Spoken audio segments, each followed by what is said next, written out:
Nunca pensé que me encontraría en esta situación.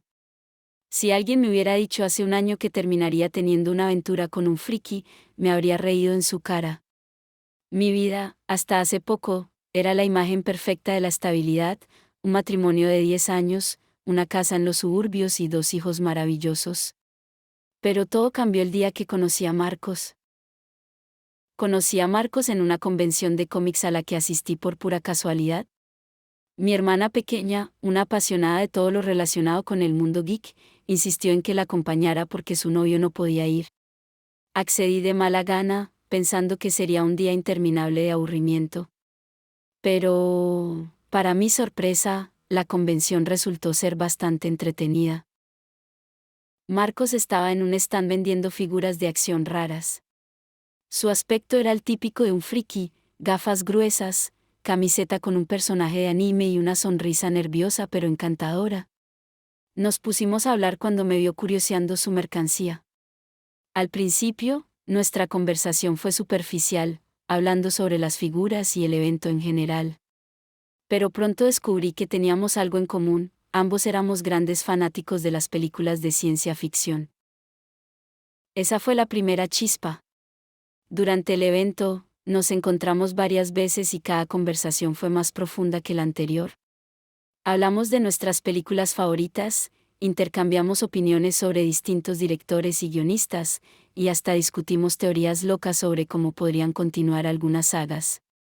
Cuando la convención terminó, intercambiamos números de teléfono con la promesa de seguir en contacto. No esperaba volver a saber de él, pero esa misma noche me envió un mensaje. A partir de ahí, empezamos a hablar todos los días. Al principio, eran solo conversaciones sobre nuestras aficiones compartidas, pero lentamente comenzaron a volverse más personales. Me contó sobre su trabajo en una tienda de cómics y su sueño de abrir su propio negocio algún día. Yo, por mi parte, le hablé sobre mi familia, mis hijos y mis frustraciones en el trabajo. Mi marido, Carlos, siempre había sido un buen hombre. Trabajaba duro para mantenernos y era un padre atento. Pero con el tiempo, nuestra relación se había vuelto rutinaria. Sentía que nos habíamos convertido en compañeros de habitación más que en una pareja. La chispa que una vez hubo entre nosotros se había apagado, y nuestras conversaciones se limitaban a lo esencial: los niños, las cuentas, el trabajo. Marcos, por otro lado, me hacía sentir viva. Me recordaba lo que era reírse sin preocupaciones y emocionarse por cosas aparentemente triviales. Un día, después de meses de mensajes y llamadas, decidimos vernos fuera de la convención. Nos encontramos en un café escondido en una calle poco transitada, lejos de las miradas curiosas. Al principio, estaba nerviosa, pero en cuanto lo vi, todos mis temores desaparecieron. Pasamos horas hablando, riendo y disfrutando de la compañía mutua. Era como si estuviéramos en nuestro propio mundo, ajenos a todo lo demás. Ese encuentro fue el inicio de algo que nunca planeé ni imaginé. Nos veíamos cada vez que podíamos, siempre en lugares discretos para evitar ser descubiertos. A veces era un simple paseo por el parque, otras veces una cena en un restaurante pequeño y acogedor. Cada encuentro me hacía sentir más conectada a él y más distante de Carlos. La culpa era un peso constante en mi pecho. Sabía que lo que estaba haciendo estaba mal, pero no podía evitarlo. Marcos me daba algo que había estado buscando sin darme cuenta: atención, pasión y una conexión profunda.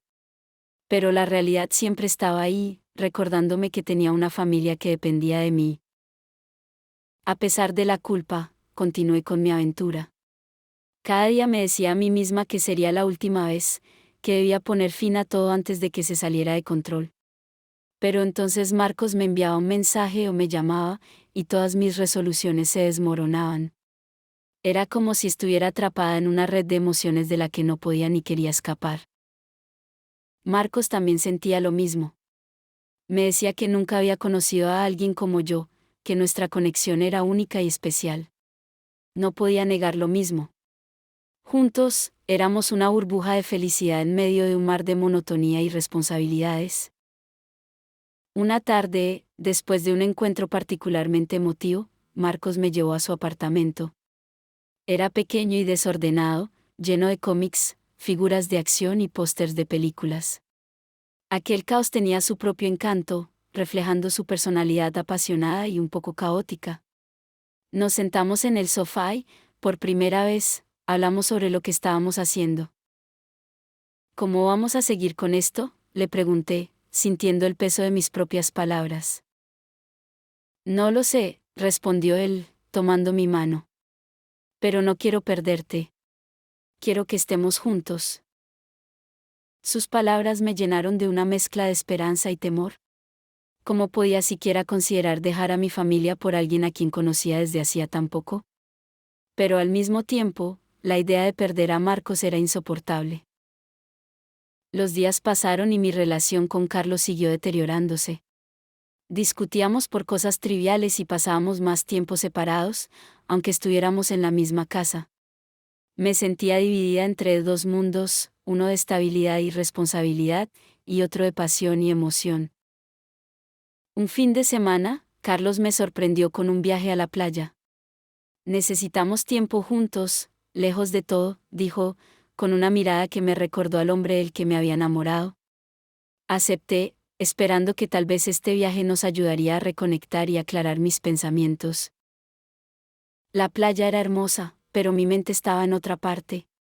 Carlos intentó de todo para hacerme sentir mejor, cenas románticas, largos paseos por la orilla, incluso me compró un collar precioso. Sin embargo, nada parecía llenar el vacío que sentía dentro de mí.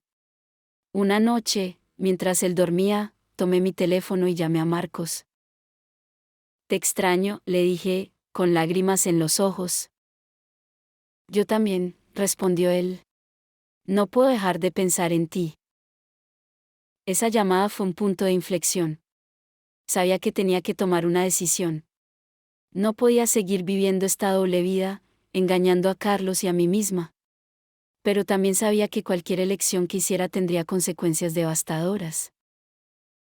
Regresamos de la playa y, por unos días, intenté actuar como si todo estuviera bien. Pero dentro de mí, la tormenta seguía creciendo. Finalmente, un día, no pude más. Carlos y yo estábamos en la cocina, preparando la cena, cuando solté todo de golpe. Carlos, tenemos que hablar. Él me miró, sorprendido por la seriedad de mi tono. Dejé caer la cuchara de madera y lo miré a los ojos. He estado viéndome con otra persona. El silencio que siguió fue ensordecedor. Carlos palideció, y por un momento pensé que se iba a desmayar. Después de lo que pareció una eternidad, finalmente habló. ¿Quién es? Le conté todo, desde el principio. No omití ningún detalle, queriendo ser honesta ahora que todo había salido a la luz. Carlos escuchó en silencio, su rostro una máscara de dolor y confusión. Cuando terminé, se levantó sin decir una palabra y salió de la casa. Esa noche fue una de las más largas de mi vida. Me quedé despierta, esperando que regresara, pero no lo hizo. Al día siguiente, los niños se dieron cuenta de que algo andaba mal, y tuve que inventar una excusa para explicar la ausencia de su padre. Carlos regresó 3 días después, con los ojos cansados y una expresión de resignación. Te amo, pero no puedo seguir así, me dijo. Quiero el divorcio. Sus palabras me golpearon como una tonelada de ladrillos. Sabía que esto podría suceder, pero escucharlo en voz alta era devastador. Le supliqué que lo reconsiderara, que intentáramos terapia de pareja, cualquier cosa. Pero él ya había tomado su decisión. El proceso de divorcio fue rápido y doloroso. Tuvimos que explicárselo a los niños, lo cual fue lo más difícil. Ver sus caritas confundidas y tristes rompió mi corazón en 1000 pedazos. Carlos se mudó a un apartamento cercano para poder estar cerca de ellos, y establecimos un acuerdo de custodia compartida. A pesar de todo, continué viéndome con Marcos. Él fue un apoyo constante durante esos tiempos difíciles, pero nuestra relación también cambió. La emoción y el misterio habían desaparecido, reemplazados por la realidad de nuestra situación. Marcos intentó llenar el vacío que Carlos dejó, pero no fue fácil. La transición a mi nueva vida fue complicada. Aunque Marcos y yo seguíamos juntos, la relación no era tan fácil ni tan idílica como antes. La realidad de nuestras vidas diarias comenzó a mostrar sus retos. Él estaba emocionado por la idea de tenerme solo para él, pero no estaba preparado para la carga emocional que conllevaba mi divorcio y la crianza compartida de mis hijos. Marcos se esforzaba por apoyarme, pero a veces parecía abrumado. Nos mudamos juntos a un pequeño apartamento, y aunque había momentos de felicidad, también había muchos conflictos. Marcos no tenía experiencia con niños y a menudo se sentía desplazado o incómodo en su presencia. Mis hijos, por su parte, no entendían del todo nuestra relación y añoraban la presencia constante de su padre. Intenté mantener todo en equilibrio, pero era difícil. Mis hijos necesitaban atención y estabilidad. Carlos y yo tratábamos de ser los mejores padres posibles a pesar de nuestra separación, y Marcos y yo luchábamos por mantener viva la chispa que nos había unido. Sin embargo, las tensiones aumentaban y las discusiones se volvían más frecuentes. Un día, después de una acalorada discusión sobre la crianza de mis hijos, me di cuenta de algo importante. Aunque amaba a Marcos y disfrutaba de nuestra relación, estaba perdiendo de vista lo más importante, el bienestar de mis hijos y mi propia paz mental. La aventura que había comenzado como una vía de escape había creado un nuevo conjunto de complicaciones. Hablé con Marcos esa misma noche. Le dije que necesitaba tiempo para reevaluar mi vida y mis prioridades. Le expliqué que mis hijos eran lo más importante y que necesitaba centrarme en ellos. Marcos comprendió, aunque se notaba que estaba herido. Decidimos tomar un descanso y darle espacio a nuestra relación para ver si, con el tiempo, las cosas podrían mejorar. Volver a estar sola fue un desafío, pero también una oportunidad para redescubrirme. Me enfoqué en mis hijos, en mi trabajo y en mi propio bienestar. Tomé clases de yoga, volví a leer libros que me apasionaban y pasé más tiempo con mis amigos y familia. Poco a poco, comencé a sentirme más equilibrada y en paz. Carlos y yo trabajamos duro para mantener una relación cordial por el bien de los niños. Aunque nunca volvimos a estar juntos, logramos construir una amistad basada en el respeto mutuo y el amor por nuestros hijos. Los fines de semana que pasaba sin ellos, me aseguraba de tener tiempo para mí misma y reflexionar sobre mis decisiones. Con el tiempo, Marcos y yo volvimos a hablar. Había cambiado y madurado, al igual que yo. Nos vimos algunas veces, pero esta vez con menos presión y expectativas. Nos dimos cuenta de que, aunque nuestra conexión era real y profunda, quizás no estábamos destinados a estar juntos en una relación tradicional. Decidimos seguir siendo amigos, apoyándonos mutuamente sin la carga de una relación romántica. Aprendí mucho de esa experiencia, sobre mí misma y sobre lo que realmente quería en la vida. La infidelidad me había llevado por un camino complicado y doloroso, pero también me había dado la oportunidad de crecer y descubrir lo que realmente importaba. Gracias por acompañarme en esta historia. Si quieren escuchar más relatos como este y obtener consejos sobre relaciones y crecimiento personal, no olviden suscribirse a nuestro canal de YouTube. Activen la campanita para recibir notificaciones de nuestros nuevos videos. Nos vemos pronto.